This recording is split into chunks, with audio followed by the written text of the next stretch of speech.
आदि अनादिकालीन तीर्थस्थल है टपकेश्वर भगवान।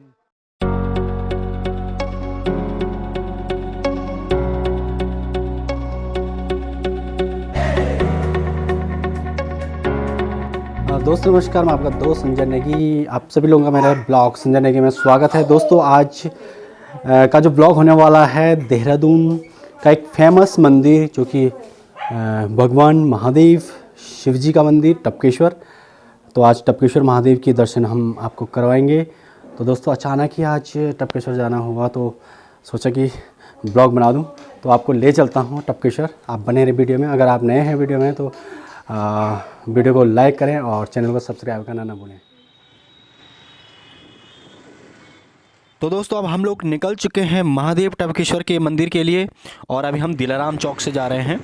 दिलाराम चौक से 5 किलोमीटर के दायरे में स्थित है ये मंदिर और ये आप देख सकते हैं कितना डेवलपमेंट भी हो चुका है यार। ये देखो लेफ्ट में यहाँ पे एक बहुत बड़ा मॉल बन रहा है जो कि देहरादून का सबसे बड़ा मॉल बनने जा रहा है। आप बने रहें वीडियो में और आज मैं आपको साक्षात दर्शन भी कराने वाला हूँ और साथ में आपको यहाँ की मान्यताओं के बारे में बताने की कोशिश करूँगा। तो आप वीडियो में बने रहें। मिलते हैं टपकेश्वर महादेव।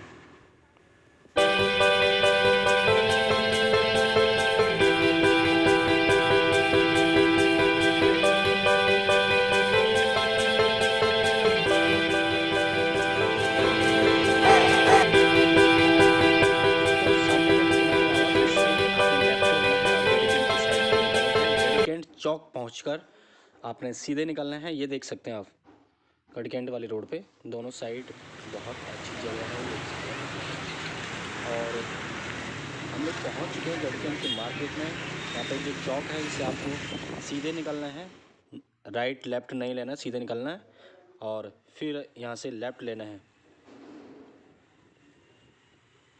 सकरी सी रोड है यहाँ पे टपकेश्वर महादेव जाने के लिए, आप देख सकते हैं।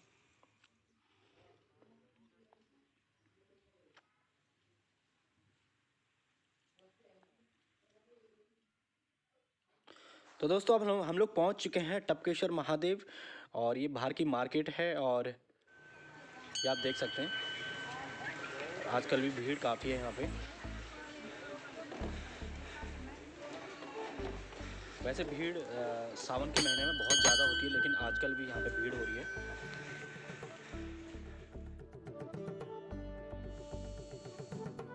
तो यहाँ सीढ़ियाँ हैं, उतरनी पड़ती सीढ़ियाँ और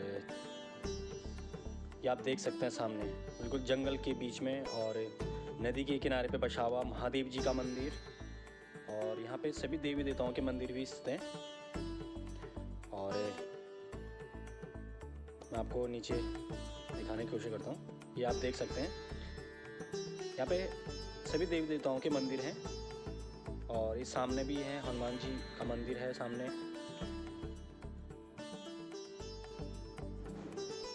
ये आप देख सकते हैं नीचे नदी है टपकेश्वर की नदी और यहाँ पे भी लोग स्नान वगैरह करते हैं।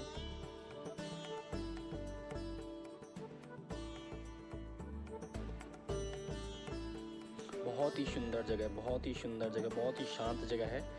वैसे ज़्यादा भीड़ नहीं है आजकल यहाँ पे। अब मैं आपको गुफा में लेके जाता हूँ। वैसे जो गुफा है गर्भगृह है उसमें अलाउड नहीं होता लेकिन मैं बाहर से कोशिश करूंगा आपको दर्शन कराने की महादेव जी के। तो दोस्तों मैं आपको गुफा में लेके जा रहा हूं। वैसे यहाँ पे लिखा हुआ वीडियोग्राफी अलाउड नहीं है लेकिन मैं चुपके से बाहर से बना रहा हूँ। गर्भ गुफा नहीं दिखा पाऊँगा आपको। ये आप देख सकते हैं दोस्तों। कई मान्यताओं के अनुसार ये जो शिवलिंग मैंने आपको दिखाया ये द्रोणपुत्र अश्वत्थामा की जन्मस्थली और तपस्थली माना जाता है इसे। और भगवान शिव जब अश्वत्थामा की जो घोर तपस्या से प्रसन्न होकर यहाँ पे दूध की धारा बहा दी थी। कहते हैं कि कई मान्यताओं में ये भी आज भी लिखा हुआ है कि यहाँ पे दूध की धारा बहती थी और शिवलिंग पे दूध टपकता था। लेकिन अब दूध की जगह यहाँ पे पानी टपकता है।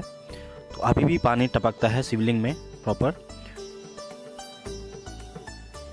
दोस्तों अधिक जानकारी के लिए, इसके इतिहास जानने के लिए, टपकेश्वर महादेव के इतिहास जानने के लिए महेंद्र जी से बात करते हैं और आप भी सुने और वीडियो में बने रहें। इतिहास जानने की इच्छुक है और यहाँ का इतिहास इस प्रकार से है, क्योंकि ये प्राचीन आदि अनादिकालीन तीर्थस्थल है टपकेश्वर भगवान महादेव। देहरादून गढ़ी कैंट टोंस नदी किनारे स्थित है। जिस दौरान देवता लोग इस देवभूमि पे जागृत अवस्था में रमण भ्रमण किया करते थे, उस दौरान देवता लोग इस गुफा में आके भगवान शिव का ध्यान लगाया करते थे। जब जब भगवान शिव की देवताओं पे कृपा हुई, तब भगवान शिव भूमार्ग से प्रकट हुए और देवताओं को देवेश्वर के रूप में दर्शन दिए और अनेकों बार उनका कल्याण किए। जो ये 7 बहरी नदी धारा, इसके बीच पहले देवता लोग स्नान संध्या किया करते थे और बाद में यहाँ ध्यान लगाया करते थे। तो उस दौरान इस नदी का नाम भी देवधारा रहा।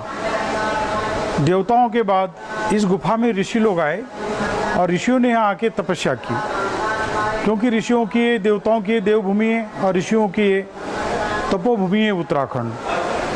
तो ऋषियों ने यहाँ आके भगवान शिव की तपस्या की।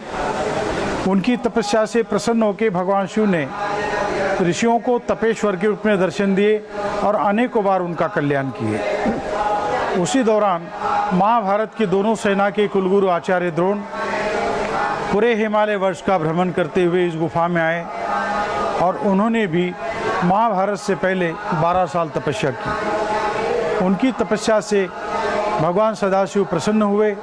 कहा, हे द्रोण, हम तुम्हारी तपस्या से प्रसन्न हैं, जो वरदान मांगना चाहते हो वरदान मांगो। तब द्रोण ने विश्व कल्याण विश्व शांति हेतु भगवान शंकर से धनुर्विद्या का ज्ञान मांगा। कहा जाता है भगवान शंकर रोज मध्य रात्रि को भूमार्ग से प्रकट हुआ करते थे और आचार्य द्रोण को अस्त्र शस्त्र के बारे में यहाँ रोज एक अध्याय पढ़ाया करते थे। ऐसा करते उन्हें संपूर्ण धनुर्विद्या का ज्ञान भगवान शंकर से यहाँ प्राप्त हुआ। बाद में उन्होंने कौरव पांडवों को इसी क्षेत्र में प्रशिक्षित किया। जैसे यहाँ पे पास में एक पुरकुल गांव है, वहाँ पे भी उनकी उस दौरान छावनी लगा करती थी। तपोवन है, उसके ऊपर भी छावनी लगा करती थी और कौरव पांडवों को प्रशिक्षित किया जाता था। उस दौरान फिर द्रोण सायंकालीन गुफा में आया करते थे, तो देखा करते थे कि माता कृपी उनकी पत्नी भी साथ में थी। तो माता कृपी कुछ उदास और नाराज है, क्योंकि दिन भर द्रोण बाहर रहा करते थे और माँ कृपी अकेले उदास रहा करती थी। तो द्रोण ने उदासी का कारण पूछा, तो माँ कृपी ने कहा कि हे स्वामी, आपने तपस्या की, भगवान शिव के दर्शन हुए, अवश्य विश्व का कल्याण होगा, विश्व में शांति स्थापित होगी। लेकिन कृपा करके मुझे स्वामी ये बताइए, मेरा कल्याण कैसे होगा और मुझे शांति कैसे प्राप्त होगी। तब द्रोण बोले, प्रिय, हम समझ नहीं पाए, तुम साफ साफ कहो। तब माँ कृपी ने कहा, हे स्वामी, हर स्त्री की इच्छा होती है कि वो जीवन में एक बार वो माँ बने, क्योंकि ये स्त्री का स्वभाव है। क्योंकि जब तक मुझे भी कोई पुत्र प्राप्त नहीं होगा, तब तक ना मेरा कल्याण होगा और ना मुझे शांति प्राप्त होगी। द्रोण बोले, ही प्रिय, हमारे प्रारब्ध में संतान तो है ही नहीं, लेकिन भगवान शिव की कृपा हो तो असंभव से भी संभव हो सकता है। फिर ये दो दंपति ने यहाँ भगवान शिव की तपस्या की और उनकी तपस्या से भगवान सदाशिव प्रसन्न हुए। पुत्र प्राप्ति का आशीर्वाद प्राप्त हुआ और 9-10 महीने बाद माँ कृपी के गर्भ से इसी गुफा में अश्वत्थामा का जन्म हुआ। लेकिन उस बच्चे को पीने के लिए दूध नहीं था माता कृपी के पास। तो रोज चावल पकाया करते थे और ऊपर का माड़ निकाल के पेड़ के पत्तों से उसे पिलाया करते थे। धीरे धीरे बच्चा चलने फिरने लगा, उन हालातों से बाहर निकला, उभर गया। आगे चल के ऋषि लोगों की जो संतान, जो ऋषि कुमार, वो भी गुफा में जल चढ़ाने हेतु आया करते थे। उनके साथ आगे चल के अश्वत्थामा की मित्रता हुई और खेलते हुए एक रोज ऊपर की ओर जो ऋषि लोग घास फूस के आश्रम बना के रहा करते थे अपने परिवार के साथ, वहाँ पे अश्वत्थामा उन बच्चों के साथ गए और वहाँ जाके देखते हैं कि सभी बच्चे अपने अपनी माता की गोद में बैठे हैं और अपने अपनी माता का दूध पान कर रहे हैं। तब अश्वत्थामा को आश्चर्य हुआ, ये दृश्य उन्होंने पहली बार देखा। तो उन्होंने उन ऋषियों से कहा कि बच्चे खेलने के लिए नहीं आ रहे यार, इस तरह क्या कर रहे।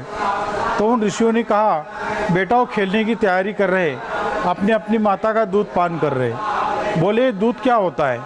बोले दूध बेटा एक श्वेत तर पदार्थ होता है, पीने में मीठा होता है और ये माँ से या तो गाय से प्राप्त होता है और इसके पीने से भूख प्यास मिट जाती है। और भी ऋषि लोग थे, उन्होंने कहा कि हम आप सब जानते हैं कि आज तक अश्वत्थामा ने दूध का स्वाद चखा नहीं और तुम दूध का बखान किए जा रहे हो। आज सौभाग्यवश अश्वत्थामा पहली बार हमारे आश्रम आए हैं, इनका स्वागत आज दूध से किया जाए। एक कटोरा दूध लिए और अपनी गोद में बिठा के अश्वत्थामा को एक कटोरा दूध पान कराए। पीने में मीठा मधुर लगा और शक्ति का एहसास भी होने लगा। तब से अश्वत्थामा के मन में दूध के प्रति लालसा पैदा हुई कि काश ऐसा दूध मुझे रोज़ मिले तो कितना अच्छा होगा। जब सायंकालीन अश्वत्थामा गुफा में आए तब उनकी माता ने वही चावल का ऊपर का निकाला हुआ पानी अश्वत्थामा के सामने रखा। अश्वत्थामा ने पीने से मना कर दिया। बोले माते मैं आज से ये नहीं पीऊँगा, तू मुझे जो दूध कह के जो चावल का पानी रोज़ पिलाती है ये दूध नहीं है। हकीकत में दूध मैंने आज ऊपर पिया है, क्योंकि आप मेरी माता होने के बावजूद आपने मुझे गोद में बिठा के पीठ थपथपा के कभी अपने स्तन से मुझे दूध पान नहीं कराया, और आप मेरे पिता होने के बावजूद आपने मुझे गोद में बिठा के कभी कटोरे से दूध पान नहीं कराया। दोनों को कोसने लगे। तब माता कृपी भी बड़ी दुखी हुई कि हे भगवान, मैं इसकी माता होने के बावजूद मैं इसकी मनोकामना पूर्ण नहीं कर पा रही हूँ। ये मेरी कैसी परीक्षा की घड़ी, और जिस बात का मुझे डर था आज वही हुआ। अब मैं इसे सच बोलूं कि झूठ बोलूं। तब उन्होंने अपने पति द्रोण से कहा कि हे स्वामी, अब हमारा बेटा बड़ा हो चुका है और ये दूध और पानी को जानने लगा है, अब इससे अधिक झूठ बोलना ठीक नहीं होगा। कृपा करके आप अश्वत्थामा के लिए कहीं से दूध की व्यवस्था करें।